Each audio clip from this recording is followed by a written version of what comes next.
about what is one of the darkest chapters in human history, the Holocaust, which involved the massacre of roughly 6 million Jews and as many as 11 million civilians in total. In order to understand the Holocaust, we're going to start at World War I.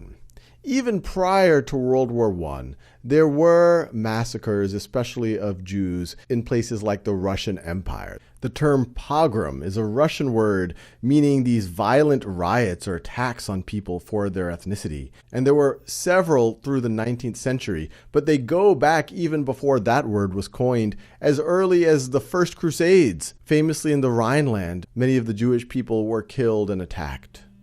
And you had a solid thread of anti-Semitism throughout much of Europe, including Germany and Eastern Europe, as we get up to and through World War I.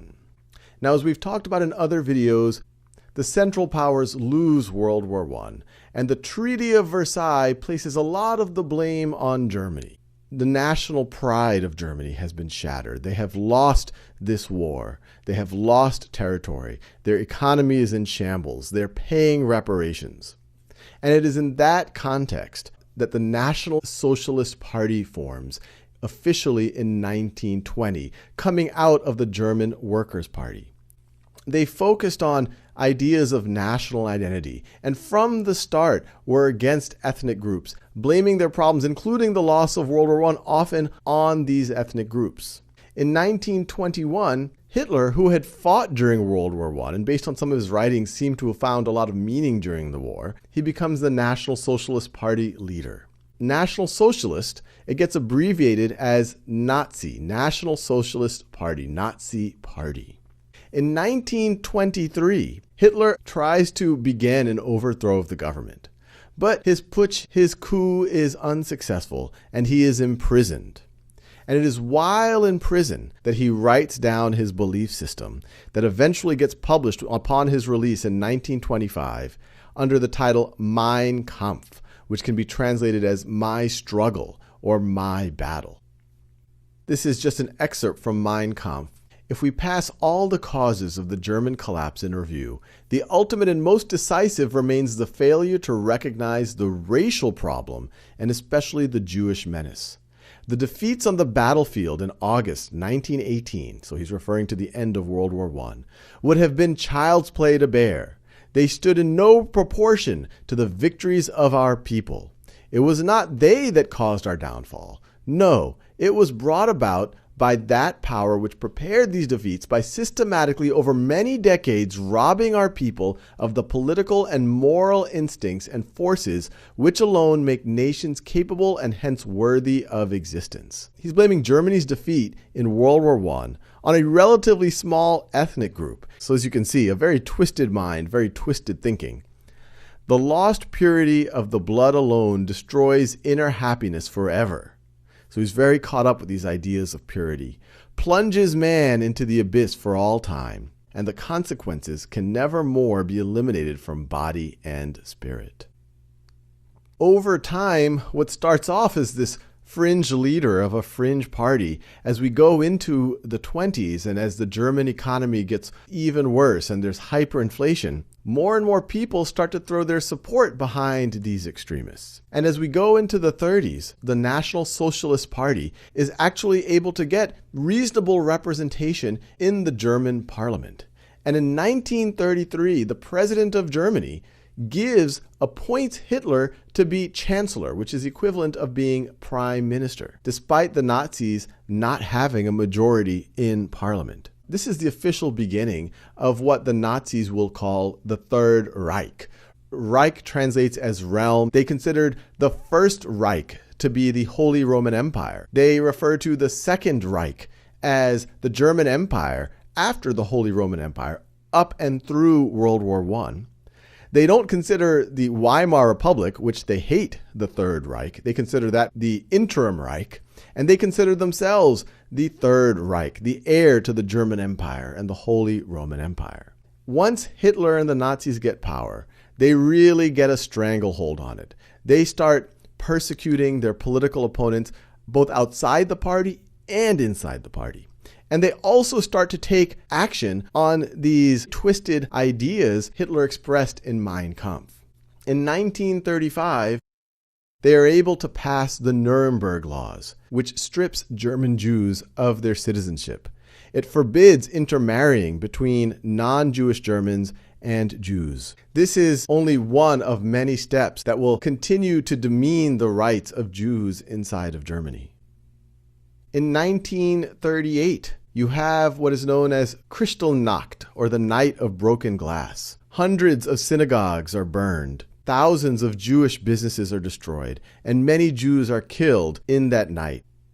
Then as we get into 1939, Hitler's armies famously invade Poland, beginning what many historians consider to be the start of World War II. What would eventually be known as the Holocaust goes into full effect in 1941. Jews are sometimes executed in the streets, in their homes. Many of them are captured and sent to concentration camps. To get a sense of the scale of this operation, we have this excerpt from Michael Berenbaum's book, The World Must Know. The policy of extermination involved every level of German society and marshaled the entire apparatus of the German bureaucracy. Parish churches and the Interior Ministry supplied the birth records that defined and isolated Jews. The post office delivered the notifications of definition, expropriation, denaturalization, and deportation. The Finance Ministry confiscated Jewish wealth and property. German industrial and commercial firms fired Jewish workers, officers, and board members, even disenfranchising Jewish stockholders. The universities refused to admit Jewish students, denied degrees to those already enrolled, and dismissed Jewish faculty. Government transportation bureaus handled the billing arrangements with the railroads for the trains that carried Jews to their death. And so the point that's being made here is this could not be done just with Hitler and some of his close associates. To kill millions of people on this scale, you needed an entire apparatus. And hundreds of thousands, if not millions of people were involved in some way. And at least several hundreds of thousands of people within Germany must have been aware of what was happening. Needless to say, the death toll was considerable. This here is a visual depiction of the percentage of the Jewish population that was killed in various regions. And as you can see, 80 to 90% of the Jewish population in Germany, Czechoslovakia, Poland was killed during the Holocaust. In the territories occupied by Germany in Russia during World War II, almost as many have been killed. In France, Italy, a fifth to a quarter of the population was killed. To put things more in human terms, this is a picture of children who were in Auschwitz, one of the most infamous concentration camps. And you can see their names, their ages, and then when they were killed. Historians believe 5 to 6 million Jews were killed during the Holocaust, including 1.5 million children. This was 2/3 of the Jewish population of Europe. But the Holocaust went further. It's believed that over 10 million civilians were killed during the Holocaust. Over 3 million prisoners of war were killed. And other people, including several 100,000 Romani, often referred to as gypsies, several 100,000 people with disabilities, many thousands of homosexuals were all put to death during the Holocaust.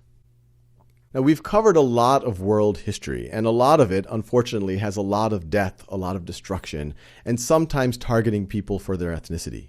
But never in world history have we seen something at this scale. And because it seemed to be a relatively new concept, a term was coined, genocide. It was coined by Raphael Lemkin, who was a Holocaust survivor, had 49 members of his family killed during the Holocaust.